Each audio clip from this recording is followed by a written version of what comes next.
我一个人，就这么说定了，我等你消息。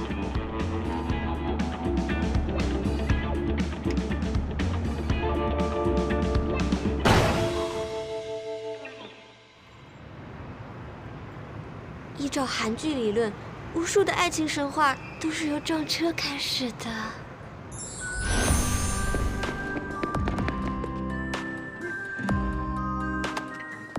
爸，哟，어떡해，原谅我好不好？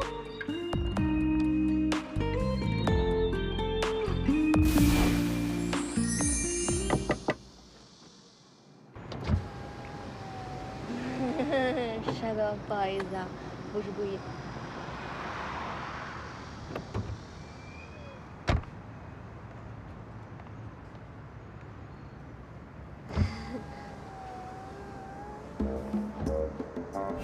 石墨，郑宝珠的前男友，池氏集团的总裁。不是池墨吗？那离郑宝珠还会远吗？这位先生，我不是故意的，我也是有苦衷的。我男朋友刚抛弃了我，他带着小三跑了，还卷走了我所有的钱，所以我现在开车我赶到机场去，我去把他机追回来。场在反方向。我真的不是故意的，而且你看你一个大男人，我一个小女生，没什么好跟我计较的嘛，对不对？我一开始你就跟我道歉，出于为了节省时间，我也不会跟你一般计较。但是你却选择了撒谎演戏。接下来你仍然有机会，但是你却选择了耍赖。宋同志，在。这件事儿该怎么办就怎么办。你跟这位小姐算一半。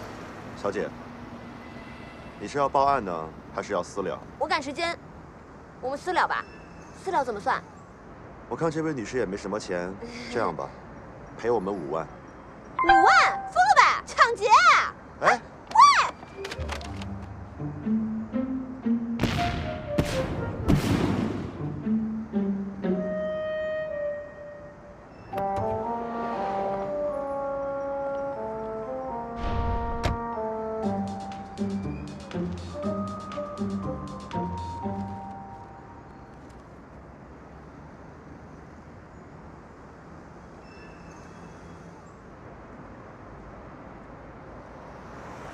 你不要吵了。小姐，这下可不只是赔钱的问题了。啊！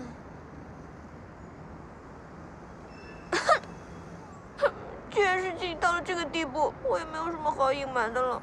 没错，我是收集了你的资料、你的照片、你的兴趣爱好，那都是因为我喜欢你。我知道这样做可能会对你造成困扰，但是我没有办法控制自己，我就是喜欢上了你。你说爱一个人有错吗？没有错，我就是没有办法控制自己，我就是想离你近一点，也许我困扰到你，但是我就是没有办法控制自己。石头，石头，干嘛？把我拉起来！你干嘛？是有病吧？我是石头，石头。拜金女我见过，像你这么拜金的我还第一次见。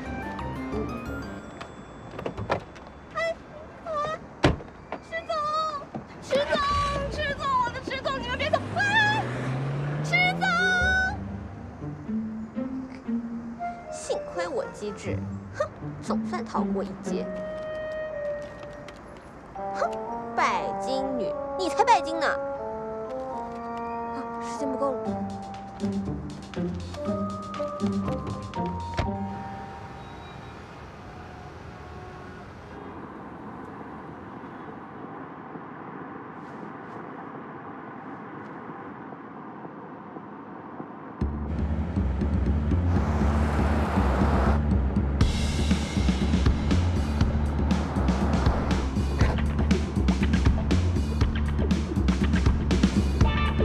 加车速。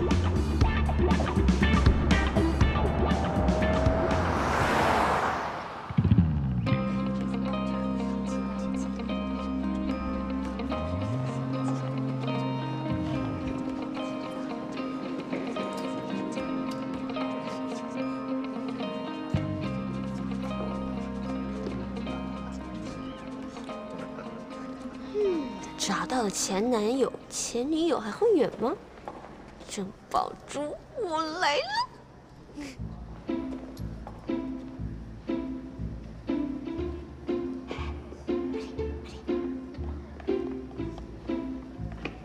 怎么样？入场券搞定了吗？入场券没有，但是你穿这个一定可以进去。说好了入场券呢？可以的。拿过来。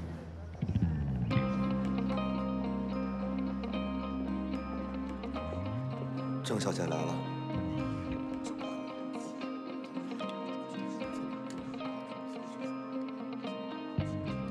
真巧啊，郑小姐也在这儿。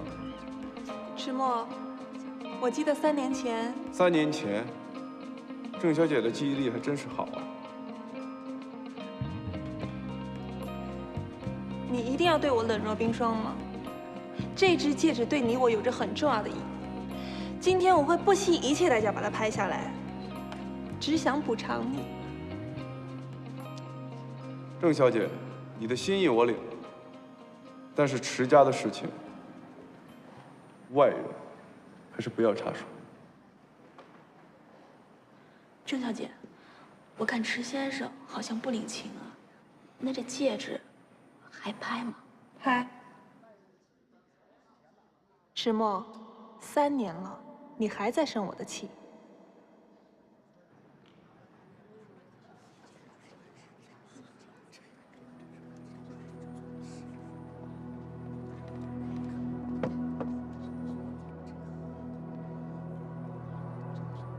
据《史记·年表》载，鲁国西北，陨星如雨，雨雨斜，从外星坠落到地球一场规模庞大的神秘流星雨，举世震惊。这场流星雨留下了2颗极品陨石钻石。大家眼前这枚陨石戒指，就是2颗极品中的其中1颗。这是我们拍卖会今天拍卖的第1件拍品，它的底价是80万。我出100万。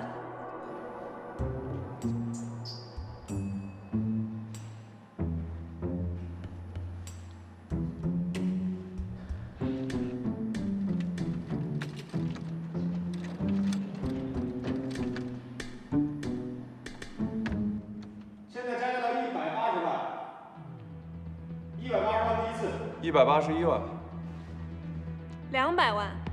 现在加价到200万，210万500万。，500万这下子有好戏看。 ，500万第一次，500万。就算已经成了，不要冲动。那个戒指是我们迟家祖传的，我不可能放弃。510万，510万600万。，600万。这个价钱，现在加价到600万，这还让人怎么拍呀？600万呀！哎呀，这个价钱真是……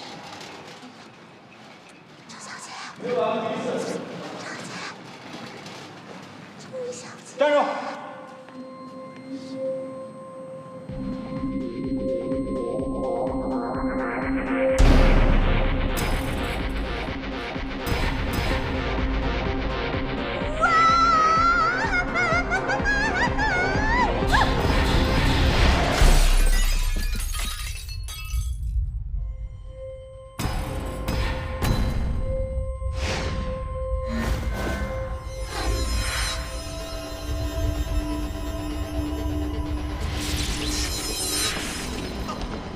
哎，石总，石总怎么了？石总，石总，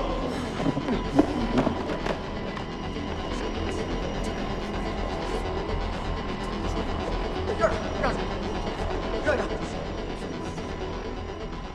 对不起各位，由于突发状况，我们现在中场休息。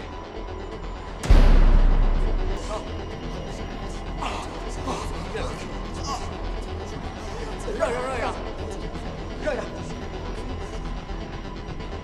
对不起各位，由于突发状况，我们现在中场休息。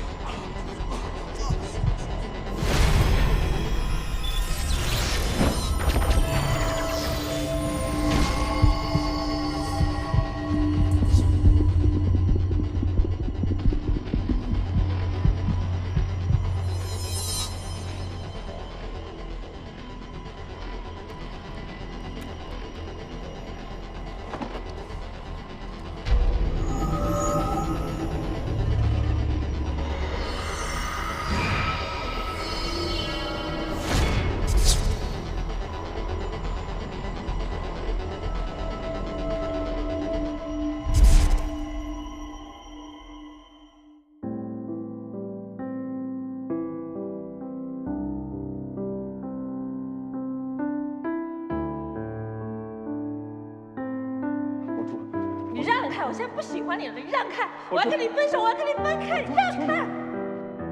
宝珠，宝珠，宝珠！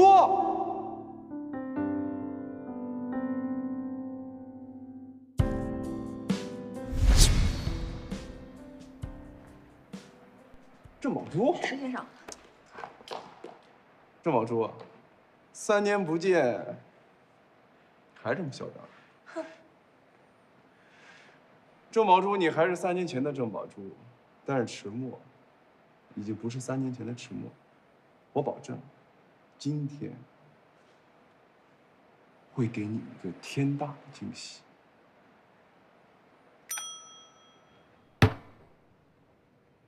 很抱歉让大家久等了，现在我们的拍卖会继续。刚才这枚陨石戒指的拍卖价是600万，现在我们有600万开始起拍。哎，等一下，600万它没有什么挑战性，3000万，3000万起价，好不好？这迟氏集团的财力，怎么样？小觑啊！迟氏集团。哦，不对，不好意思，大家我错了啊。3000万也没有什么挑战性啊。5000万。怎么样？5000万第一次，有没有？5000万第2次，还有没有要加的？郑小姐，5000万第3次，没有了吧？成交。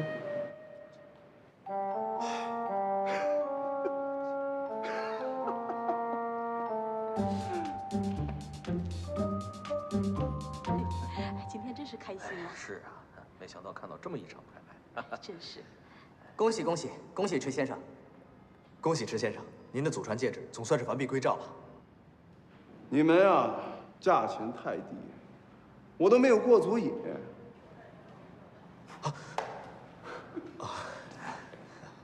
你看这迟先生拿到自己祖传戒指，是啊，就这么高兴。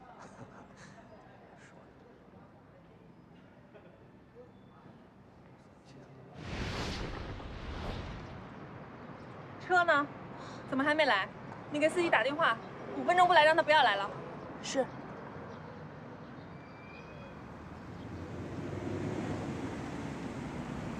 郑大小姐，你车呢？哦，对了，我这儿还有个座位，还可以再坐一个人。小心疼。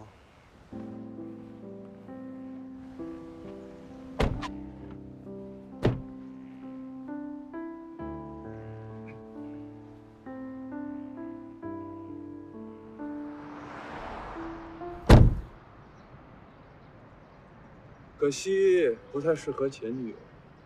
迟墨，我已经向你道歉了，你不要太过分。我过分吗？我过分吗？不过分。我来是想请你参加我今天的 party。毕竟这枚戒指对于我们来说，也是有着很深刻的意义的，所以还请郑大小姐能够赏脸。对了，说不定今天我还能给你一个意外的惊喜。走。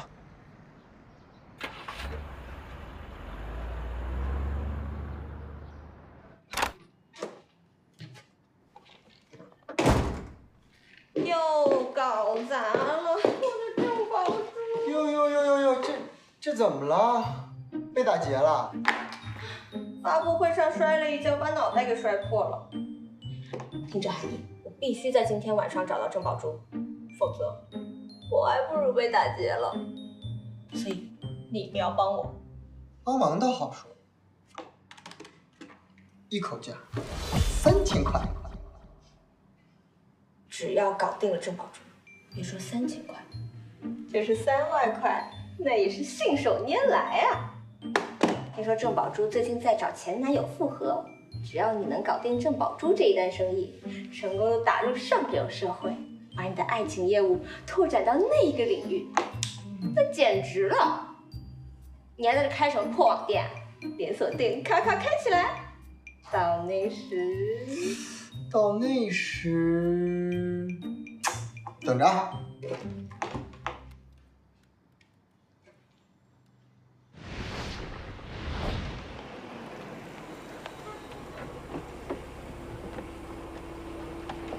老板，你终于回来了。金秘书迟墨的心腹，迟氏集团总裁助理。怎么了？这有几份重要的文件需要您签字，而且今天下午约了几个非常重要的客户，您必须得现在过去，要不然就来不及了。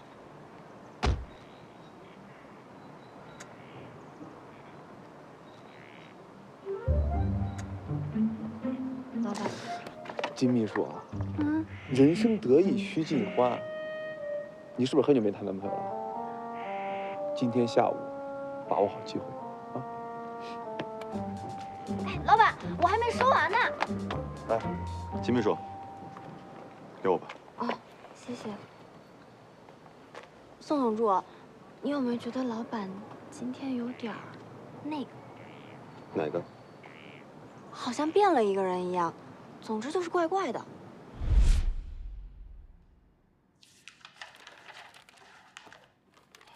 迟总，要不别做了，都凌晨了。你什么时候看我拒绝过工作？东西放下，出去。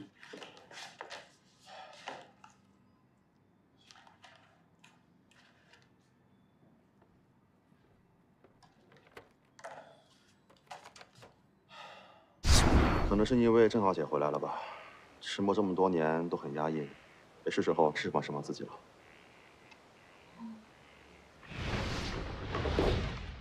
迟墨不是今天刚刚拍下了一颗天价陨石钻戒吗？今天下午他会在自己的别墅里召开一个庆功舞会，他还邀请了自己的前女友郑宝珠。据小道消息，有人说他们今天可能会复合，所以很多的狗仔都已经闻风而动了。那我们还在等什么？还不赶紧去！我们还差2张入场券。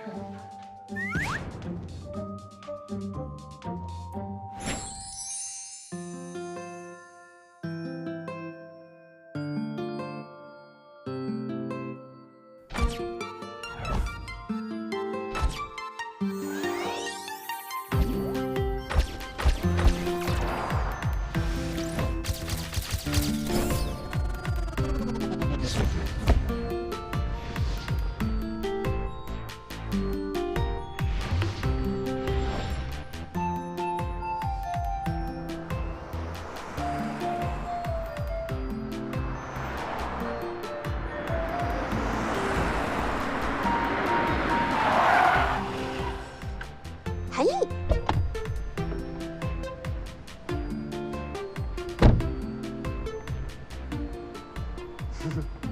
入场券呢？这就是入场券。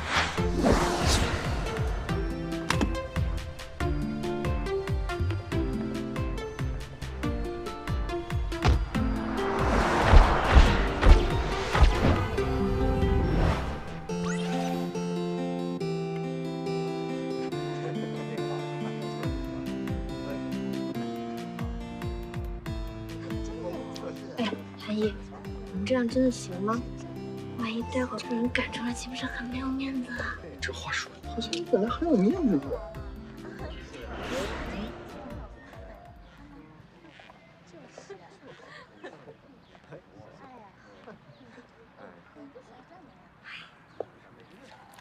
她就是迟墨的前女友啊，郑氏集团的千金郑宝珠，长得很一般嘛，真不知道当初迟墨怎么能看上她呢？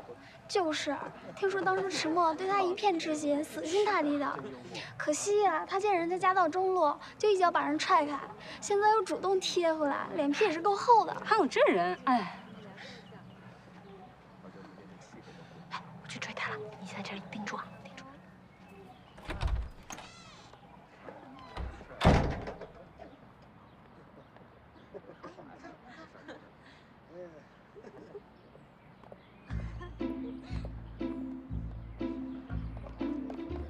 郑小姐，郑小姐，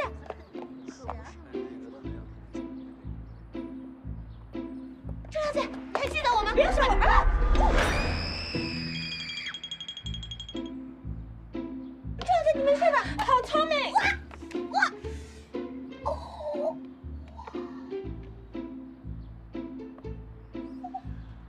没有摔倒啊？怎么这么不小心？再不起来可就走光了啊！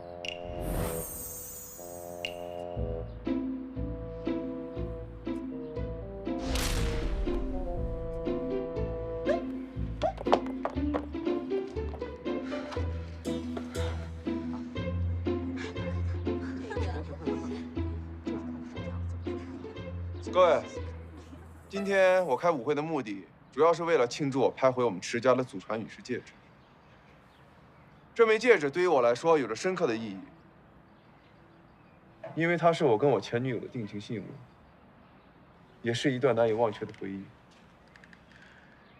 所以，我一定要拍回这枚羽饰戒指，让我的前女友白跑一趟。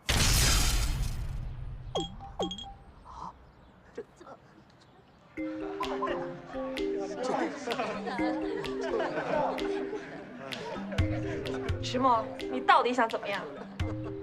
我说过会给你一个惊喜的，怎么样？刺不刺激啊？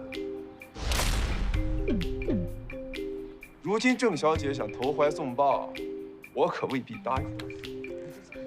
太不敢干了！哎，郑小姐，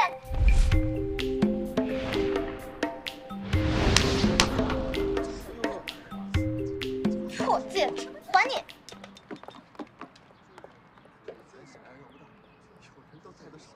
还不要？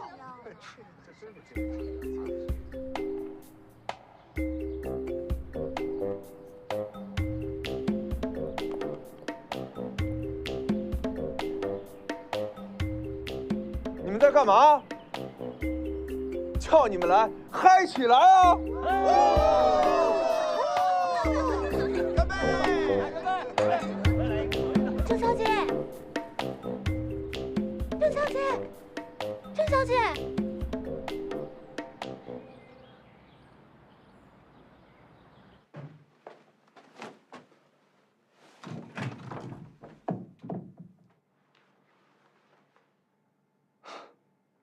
什么品味啊，这是！没救了。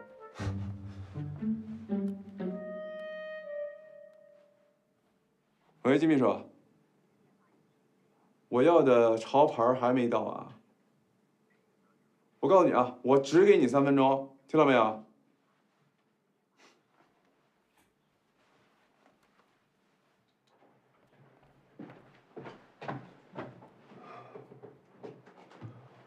大哥，你发型都这么土啊！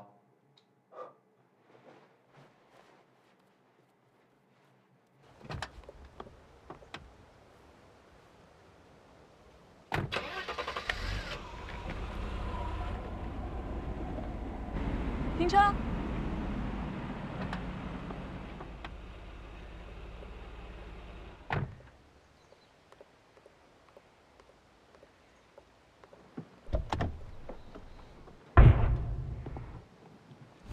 迟墨的妈妈，这估计是世界上唯一镇得住迟墨的人。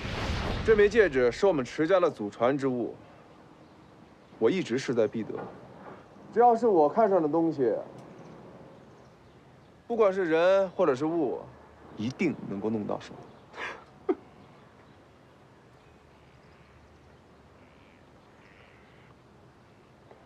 石总，姨妈来了。姨妈，大姨妈，每个月都会来啊，有什么大惊小怪的？你姨妈？我妈？总之，她不太喜欢这些东西，我觉得咱们还是收拾一下吧。哎，不是。 收拾？你让我怎么收拾啊？我最害怕老太太唠叨了。表哥，这个交给你，你来帮我处理。对，我先撤。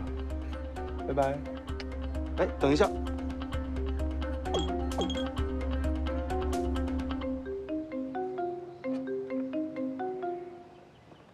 阿姨，今天的花园别墅舞会是专门为了庆祝拍回池家的祖传戒指的。真是胡闹！ 这么大的事情怎么就不通知我？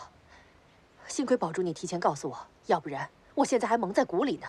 迟墨他人在哪儿？啊，姨妈，表弟他工作繁忙，还没回来呢。什么？哦，是，老板他怎么会出现在这种场合呢？怎么可能啊？刚刚还在里面，是不是背着阿姨胡闹？现在不敢见人了？去，把你表弟给我找回来。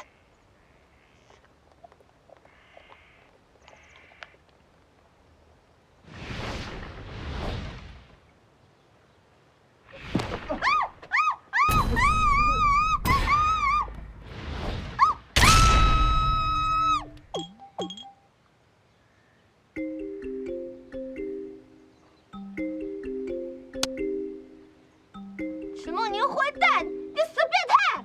虽然有人顶包挨骂，听起来很爽，但是我要告诉你，我不是什么迟默，我叫宋小小。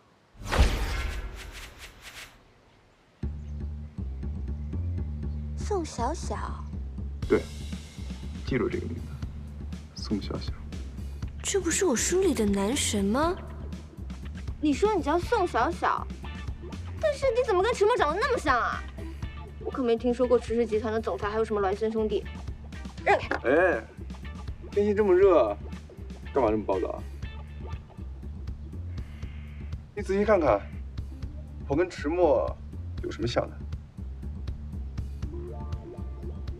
好像有哪里不对。拜金女我见过，像你这么拜金的我还第一次见。虽然跟那个渣男迟默长得一模一样，可的确不太像同一个人。难道真的是撞脸了？见别的怎么样？好像是比迟默那个家伙好看一点。这就对了。你不是迟默那个混蛋，那我就放心了。哦，对了，你能不能帮我个忙啊？我现在必须要出去，但是我迷路了。我从南门进来的。南门，我从来没有关心过南门这件事。那怎么办？我现在必须立刻马上找到一个人，这关乎我的前途。怎么办？你首先要找到一棵树的影子，然后让手表的时针与树的影子重合，那么6点钟的方向就是北方，相反的方向就是南方。哦，真的吗？那太好了，那我先走了。哦，对了，下次再找你道谢。等一下，这个手表送给你。如果以后再遇到迷路的事情，记得用我教你的方法。送给我？不行不行，我不能收陌生人礼物的。喂，怎么是陌生人啊？这个手表就当做咱们认识的纪念礼物，收好了。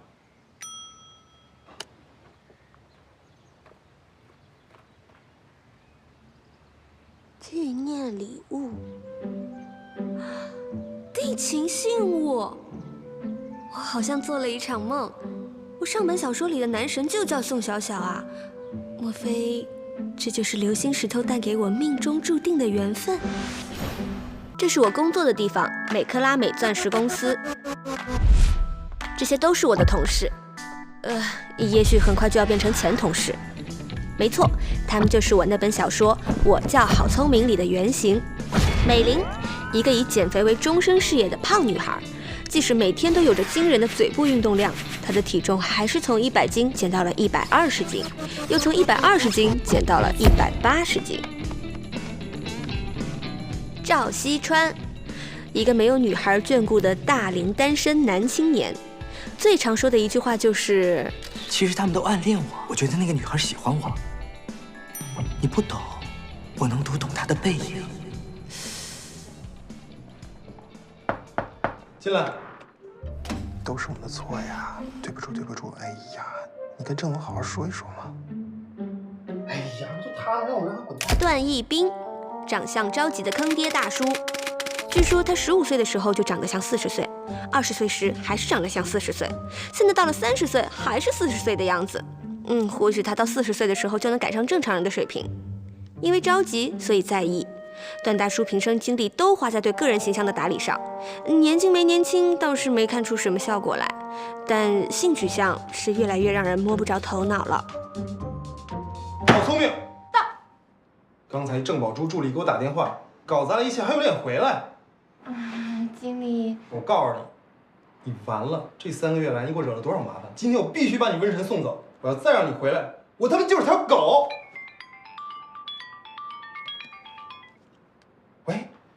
郑总，好的，我马上过去，我马上过去。我现在就去跟总经理请罪，在我回来之前，离人东西滚蛋，不想再见到你。毕业2年来，我应聘过各行各业共计无数份工作，美克拉美的珠宝设计师是我唯一干满了3个月的工作。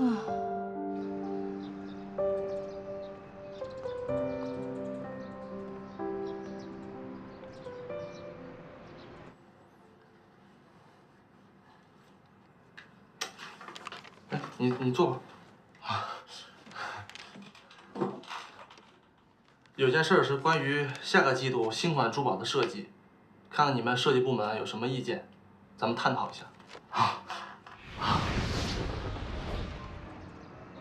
迟梦以为找了个这样的女人来气我，我就看不出来啊。前段时间冷着你，这次又花5000万高价拍下陨石戒指，难道就是为了在舞会上捉弄你？我倒觉得，他还是喜欢你的。什么意思啊？大小姐，你是不是傻呀？如果你不喜欢一个人，你会花那么大心思去捉弄他吗？所以他其实并不是真正的讨厌我。总之，前男友、前女友，本来就是一段扯不清、理还乱的关系。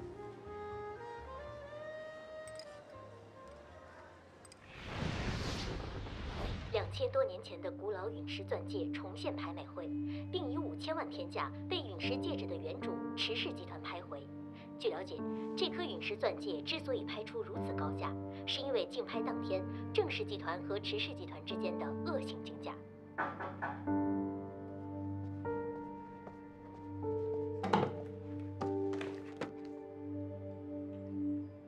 现在各大媒体都在报道咱们拍下的天价陨石。关于这颗陨石戒指，宋总助当时你也在场吧？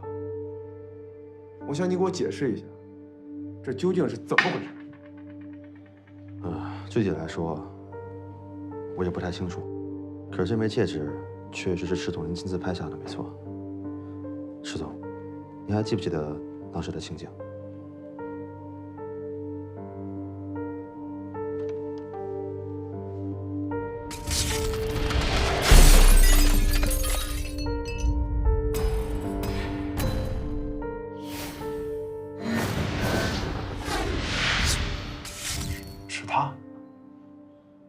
我想，可能是阴血后遗症。那我丢了的这块手表也是因为淤血症？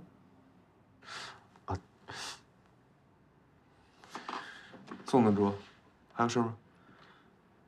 那个，最近姨妈有点担心，怕您工作压力大，说是不是该找个女人照顾你了？这个事儿你帮我办吧。我来安排。之前相亲不都是你帮我办的吗？就按照以前的标准，再帮我办一次。我看姨妈的意思，她挺喜欢郑宝珠的。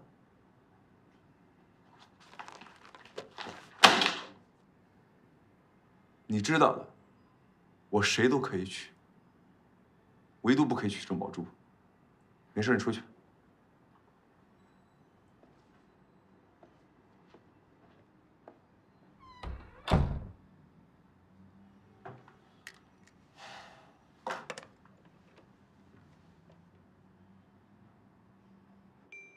小主从来容姿秀美，俏丽非凡。近日因诸事繁杂，身子不适，略显容颜憔悴。奴才承蒙小主恩泽多年，每每思之，倍感惆怅。适逢皇阿娘刚刚从西域运来上等之辛辣食材，奴才私心想着，要是小主用来，定是极好的。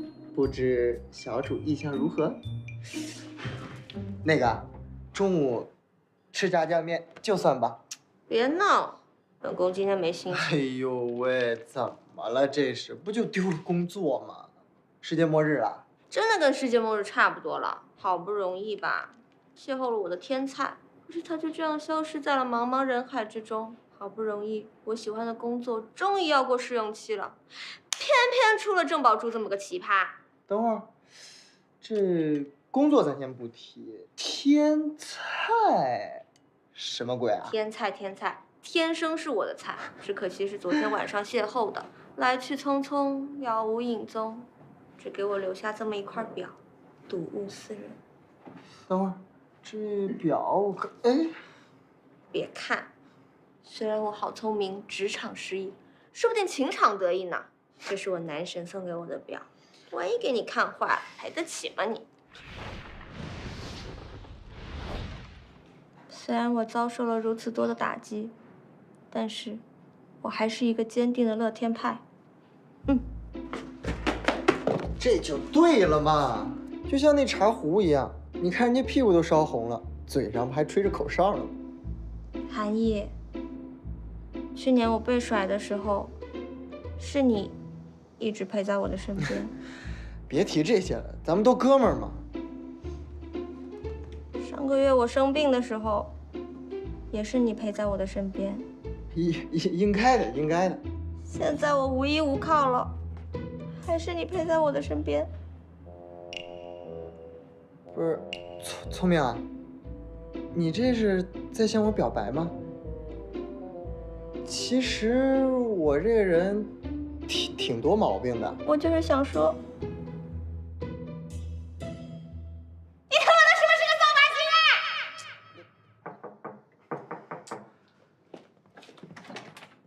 聪明，小聪明，恭喜你啦！恭喜我什么？我都已经要辞职了。从今天开始，你已经通过了我们美克拉美的试用期，现在你将光荣地成为我们当中的一员。鼓掌！但是我没明白，我怎么就过了试用期啊？我不是已经搞砸了一切，而且到了无可挽回的地步吗？这你就不知道了吧？刚才我看了一下，设计的东西啊，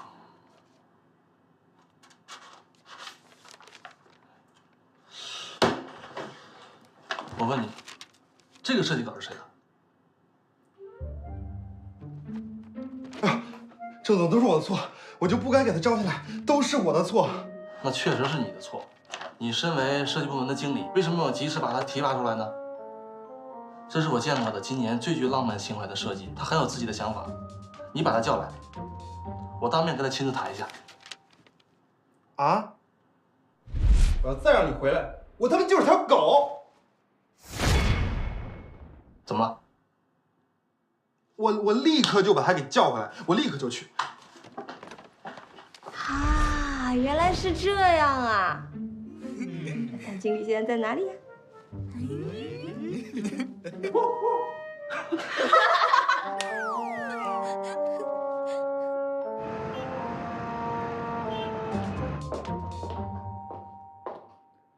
怎么样？那边怎么说？美克拉美请了新的设计师，他们放弃了跟咱们的合作。是吗？那请的新设计师是谁呢？一个菜鸟，他们的一个实习设计师，您见过，就是那个好聪明。这是我通过他们的内部渠道得到的设计稿，他设计的天蓝陨石系列，据说深得美克拉美高层的喜欢。好聪明，郑小姐，美克拉美。对，我是美克拉美设计部的好聪明，欢迎欢迎。郑小姐，你还记得我吗？别说我啊！郑小姐，你没事吧？我好聪明。又是哪个好聪明？你把这个设计图交给兴盛珠宝公司，怎么做不用我教吧？反正我要好聪明3天之内滚出美克拉美。是。只要他离开了美克拉美，相信过不了多久啊，美克拉美一定会回来求您的。难道我稀罕吗？想请我去做首席设计师的多的是，滚！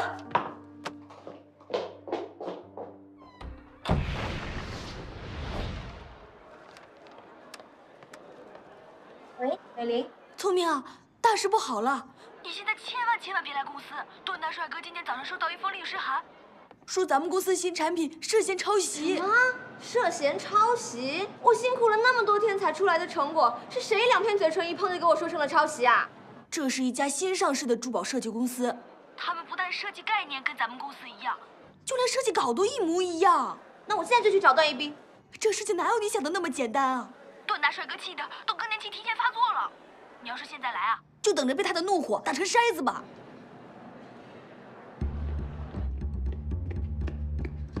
经理，性质好粗味。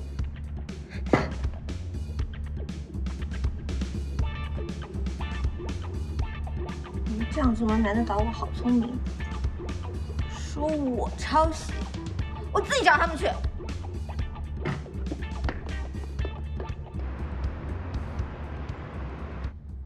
聪明，新盛公司幕后的大老板就在这个会所，30岁上下，身高1.8米左右，线条很好。他今天穿的是经典英式剪裁灰色西装，白衬衫看不出品牌，短发梳得很整齐，还戴着墨镜。哦 ，OK， 有照片吗？有。好像有点眼熟。哎，等等。总之，人已经帮你找到了，你好自为之吧。好吧。哎，小姐您好，请问您预约了吗？我找人。我们这是私人会所，只对会员开放，而且呢，今天有客人包场，实在抱歉。哦。哎，你们那儿是不是有一个招聘启事？我记得。我是来应聘的。应聘？你？怎么不是应聘吗？你有相关的经历吗？我啊，毕业之后因为帮朋友的忙，在涉外酒店做过服务员，接受过茶道培训。之后因为兴趣在咖啡厅做过调酒师，再之后在创意咖啡厅做过经理助理，行吗？听起来倒是符合我们的要求。这样吧，你去填一张入职的申请表，好吧？好。好，跟我来。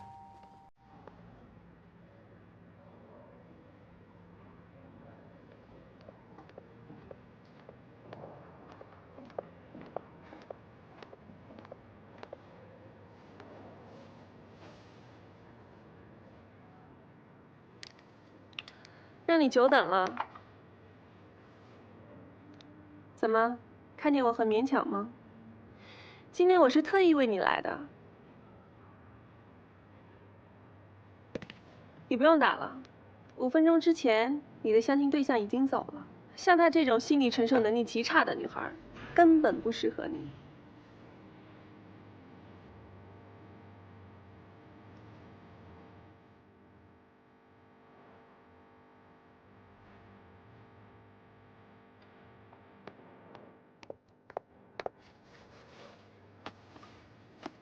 你是？我是迟墨的女朋友。女朋友？据我所知，迟墨似乎并没有女朋友。那你总该听说多年前唯一的一个前女友吧？那又怎样？前任和现任能相提并论吗？这么说，你是想自不量力的跟我竞争了？自不量力？虽然我不知道你的家世，我自我介绍一下吧。我叫郑宝珠，郑氏集团的未来接班人。虽然我不知道你的家世，但看你的样子，很明显你的学历不如我，容貌不如我，财力也不如我。请问你有什么资格和我抢男人呢？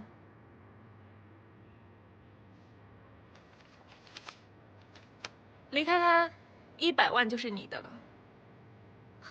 有钱了不起啊？200万，200万够吗？像你这种样子，200万应该不是个小数目吧？我想告诉你的是，别妄想高攀驰势，这个世界上有钱人才能终成眷属的。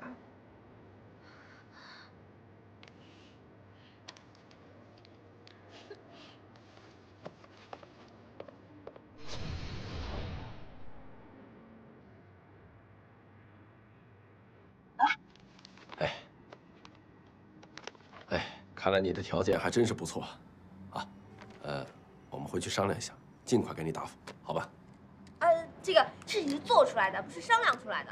我这个人呢，最大的优点就是勤劳能干，我免费给你们试用，今天就试用。好，行，欢迎你加入啊！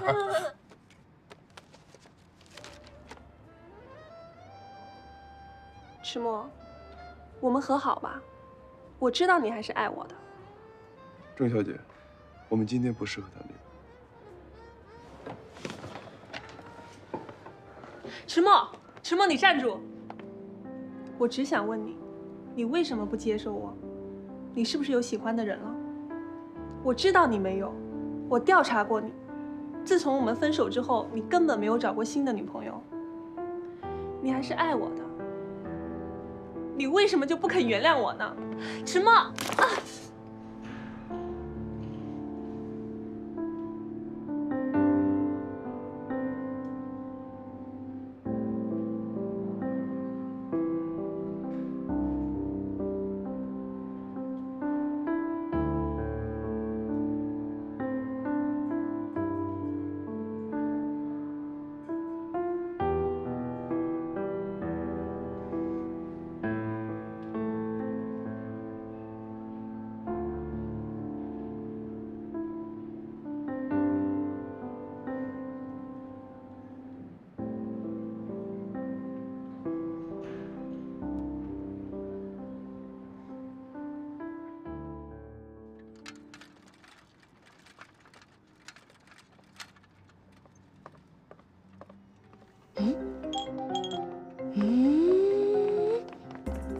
等等，虽然只是惊鸿一瞥，但乍一看很眼熟，身高符合，灰色西装也符合，白色衬衫也符合，戴墨镜也符合。难道他就是我千辛万苦要找的人？没想到我好聪明，运气这么好，就是他了。哎，越看越觉得这个人好眼熟啊。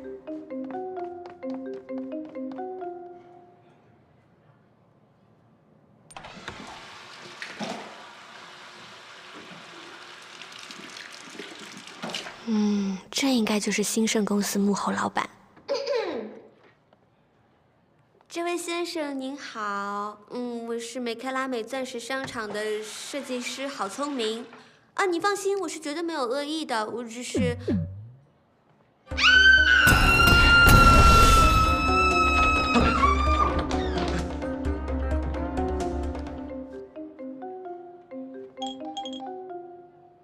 石先生，这里发生什么？长了眼睛的人都能看到，这位小姐尾随着我进洗手间，意图不轨。喂，你们会所的安保措施还真是，拜托你们，以后不要什么人都放进。小姐，请跟我们走一趟。啊，迟大爷，我没有抄袭，那个是我自己设计的。等等，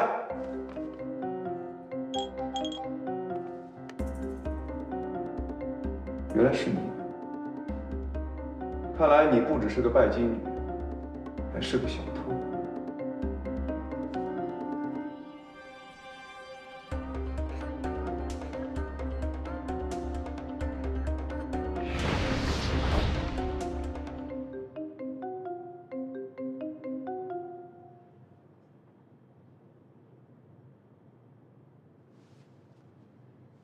对不起，迟先生，都是我的疏忽。这件事儿我们一定严肃处理。人穷不怕，怕的是穷人没有骨气，没有原则。我再说一遍，我不是小偷。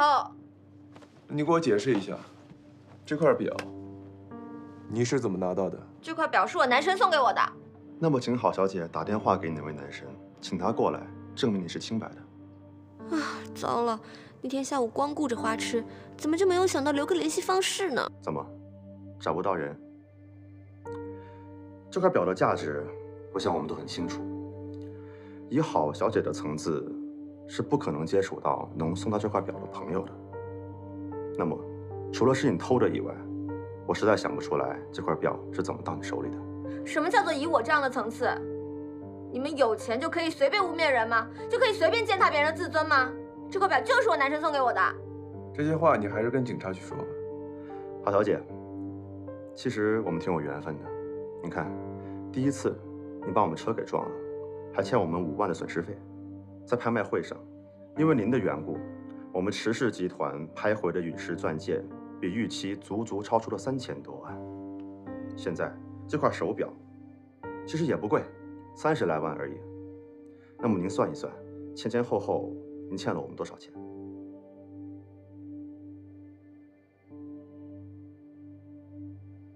其实您年纪轻轻的，大好年华，我们也不希望你在监狱里边度过，所以您还要坚持承认这块表就是您的吗？那你们想怎么办嘛？我们不想怎么样，这个表当然是要物归原主的。还有，就是麻烦郝小姐帮我们签一个欠条。放开我！我还有话没说完呢！迟墨，你大爷的！我好聪明发誓，今天你给我的羞辱，我一定会还回来的！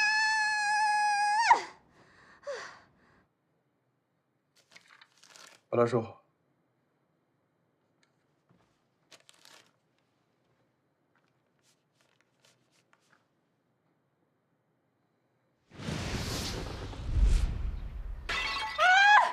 全都笨手笨脚的，出去！是。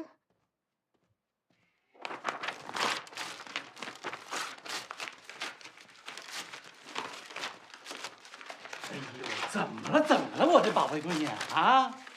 当初是你啊，说你不喜欢他，跟他分手的，不，现在何必又发这么大脾气？这是当初还不是因为你，不用你管。不是？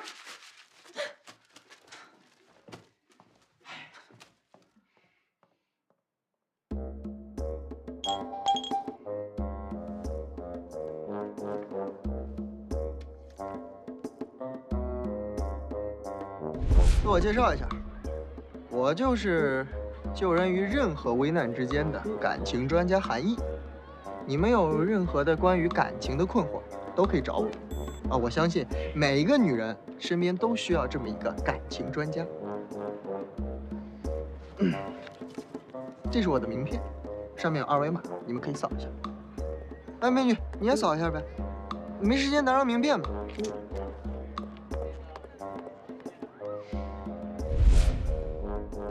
对了，那个爱情专家，我对我女朋友那么好，可她为什么不珍惜我？韩老师，我不想活了，我要为她而死。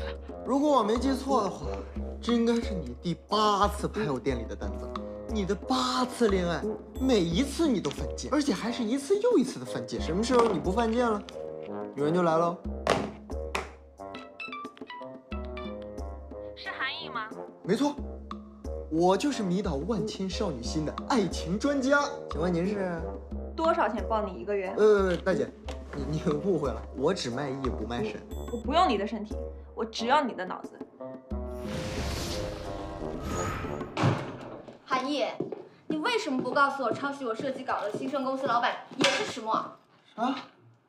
不是，等会儿，我是真不知道，我要知道，我肯定告诉你的。难道迟氏集团又进军珠宝业了？哎，不对，那天下午迟墨拍下的那颗天价陨石戒指，我好像在哪儿见过。在哪儿？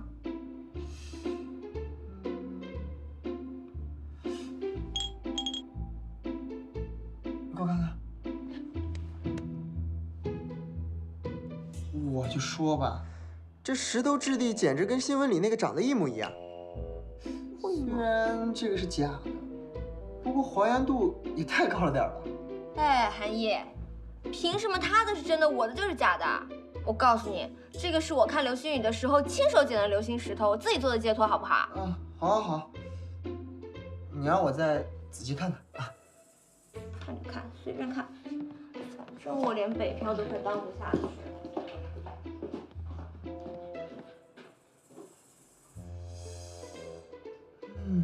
现在这天价陨石戒指这么火，我要是把聪明的这颗也发上网去，怎么着也能上个热门话题呀。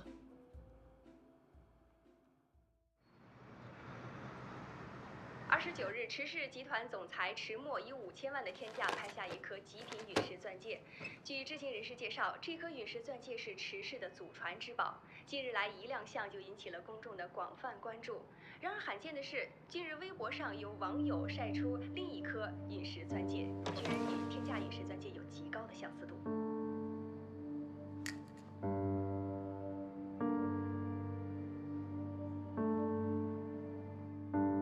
爆了！啊！美克拉美新人设计师出恶意抄袭事件了。哇，是我们新盛公司。咱们新盛这一次可出名了。哼，因为抄袭事件出名，这可不是什么光彩的事儿。说起这个郑总监，他是咱们集团老板的前任，那他怎么还来我们这个小小的分公司呢？谁知道呢？这，大家安静一下啊！从今天开始，郑宝珠小姐就是我们新盛珠宝公司的设计总监了，大家热烈欢迎。郑小姐，因为最近抄袭事件对我们公司造成了很大的影响，您给大家讲两句，鼓个劲儿。啊，我没什么好说的。我们郑小姐做事一向雷厉风行，放心，这件事郑小姐一定会给总经理一个满意的处理方案。好，大家继续工作。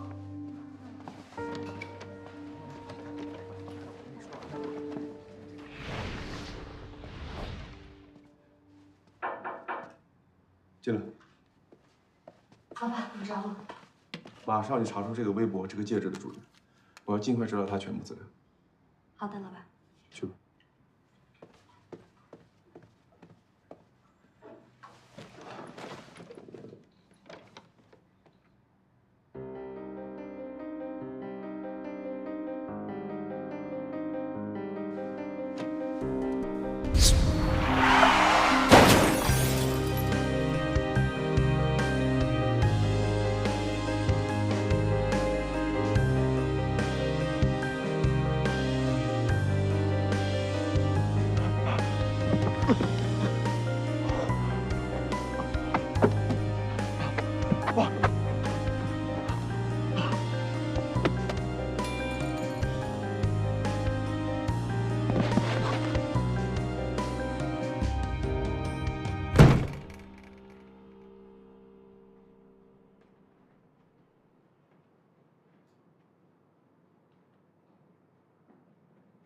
3年了，调查了3年的事儿，终于有了线索。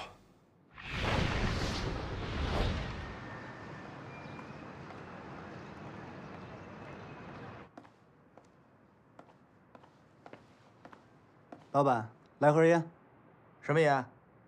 随便。29日，池氏集团总裁池墨以5000万的天价拍下一颗极品陨石钻戒。据知情人士介绍，这颗陨石钻戒是池氏的祖传之宝，近日来一亮相就引起了公众的广泛关注。然而罕见的是，近日微博上有网友晒出另一颗陨石钻戒，居然与天价陨石钻戒有极高的相似度。大哥，这怎么办？那个，现在这里出人命了，有很严重的车祸，我们在高速公路上，您快点来呀！大哥，咱的目标不就是那包吗？我直接过去把它抢了，咱们就跑，不就完了吗？你傻呀？没看见那有警察吗？我们就一起在外面看流星雨来的，然后我走。先生，你烟还要不要？啊。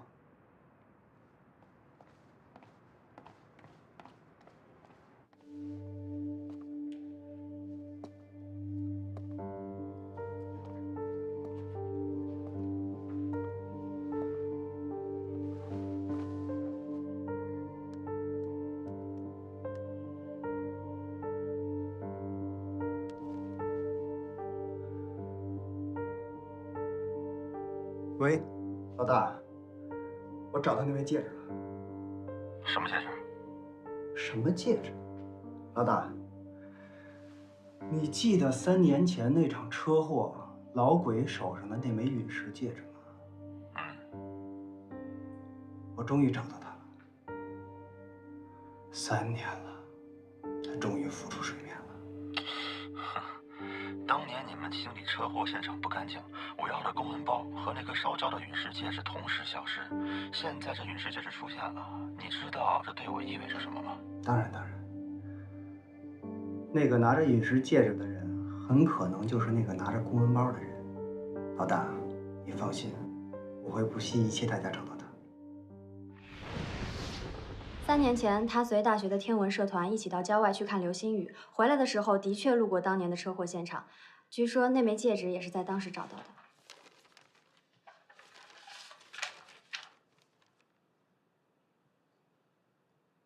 怎么是他？老板，有什么问题吗？没有问题，你尽快让他会面。我有预感，他应该就是车祸真相的关键。好的。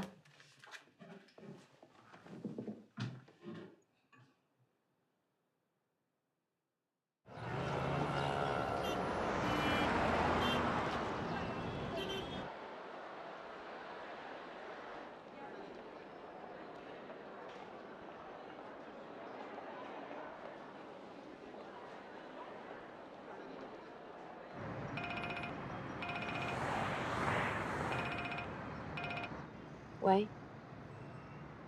好的。老板，人找到了。哼，这个死韩毅，帮我的微博涨粉，还非得让我买件衣服做答谢，买什么好呢？哎，这件，哎，这个应该挺便宜吧？你好，小姐你好，这件多少钱？这件是我们当季的新品，暂时没有折扣，售价599元。那谢谢啊。哎，等一下，小姐，您今天非常幸运，是我们第99位顾客。我们今天店里搞活动，您将享受我们的免单机会。免单？这么小概率的事情都被我碰上了，证明老天还是叫我不要放弃。你等一下。哎，韩毅，你快帮我查查今天是什么日子，我找大运了。刚刚我被商场作为第99名顾客免单了，我待会儿要去买一张彩票，说不定可以中。那帮我包起来吧。好。哦，小姐，不过我们的免单顾客要帮我们填一份反馈调查。好。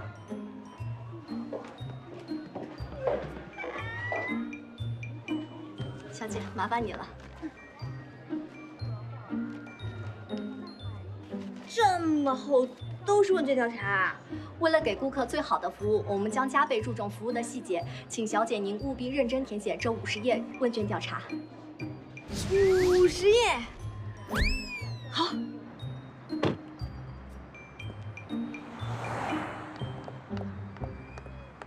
老板不用着急，我听店员说他那50页的问卷还没有填完呢。为了区区500块钱，竟然把自己一下午的时间浪费在那里。这个拜金女拜起金来，真是挺贵。走。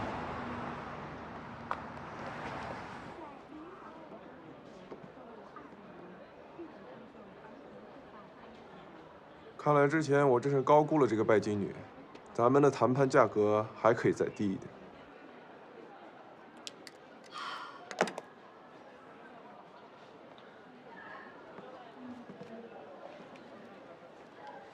好小姐，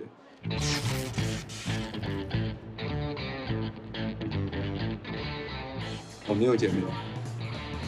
你好，池大爷。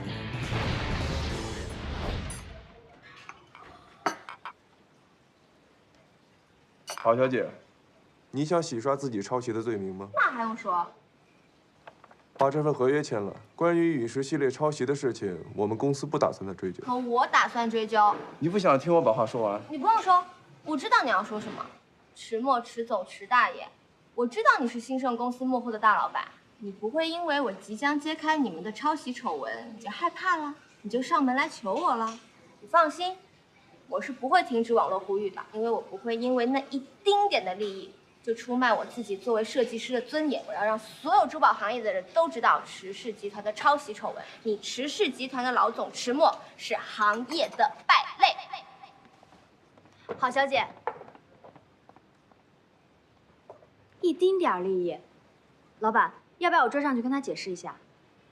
天价陨石系列钻戒的项目负责人和随意填写数目的支票，这无论如何都不算是一丁点利益吧？不用着急，他一定会回来再求我。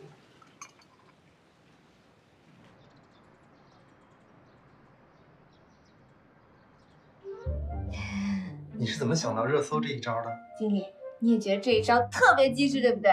我的微博访问量达到了1000万人次，我的新增粉丝也多了10几万人。陨石系列抄袭事件得到了足够的关注，相信过不了多久，我的冤情就可以被洗刷。到时候，哎，你真是 too young too simple 啊！什么意思啊？好聪明，你得猪脑多想一想，你手里的证据能证明什么呀？既不能证明这设计稿是你设计的，也不能排除这设计稿是你偷来的，更不能排除的是，你利欲熏心，一稿两卖。要证明自己的清白，你路还远呢。那，经理，你这样做唯一的后果就是激怒郑宝珠，在开新闻发布会的时候，他摆明了说你抄。你想啊，你一行业菜鸟，他一行业伪军人，你说大家信谁？到时候别说美克拉美，整个珠宝行业都封杀了你。给你钱吧。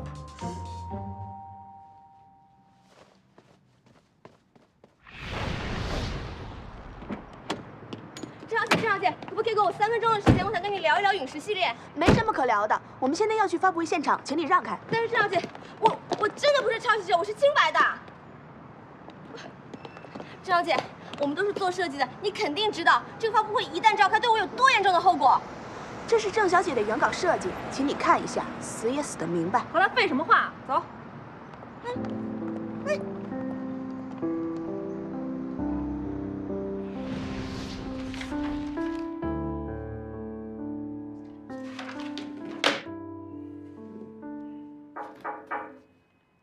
进来。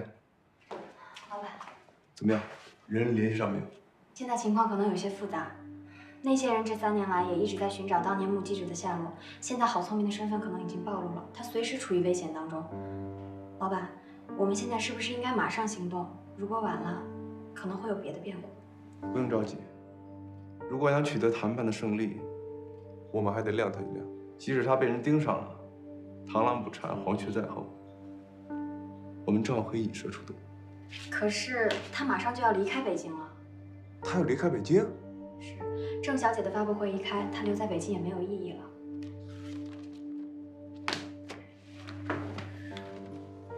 他如果离开北京的话，我们唯一的线索就断了。得想个办法让他留下来。金秘书，你去安排一下，提前见面的时间，再谈一谈合约问题。好的，老板。